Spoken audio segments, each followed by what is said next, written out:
That's why I believe that no political party will defeat President Barrow in 2026 elections. I mean, the Grand Alliance, fundamentally because the critical elements are being properly taken care of by this government. Now, let's go to sector by sector. First, we go to the education sector. This country is experiencing an education revolution. I mean, thousands of classrooms have been built at the lower level, easing the bottleneck. In other words, when you go to the rural world in particular, even in the urban areas, students now have an opportunity, parents have an opportunity to send their children within walking distance. There are schools, there are communities that have to walk 2 to 3 to 4 miles to get to school. In the past, that has been eliminated.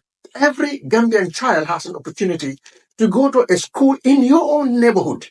No longer passing through forests or trees or dark corners. Now, every Gambian child has an opportunity to go to school in safety. All over the country, thousands of classrooms have been built. This is a game changer. When you come to tertiary education, particularly university education, just recently, I would even say today, you said experience their postgraduate. So we have an education explosion in this country from primary all the way to the tertiary. And education really changes a country. So this country is on a massive transformation in terms of skills, in terms of potential and education, in terms of this is all about youth empowerment. It's about building the future of this country. And when you come to health, suddenly we can debate about quality. It is there. We can debate about equipment, machinery, technology. All these things are challenges. I admit they exist, but they have been over exaggerated.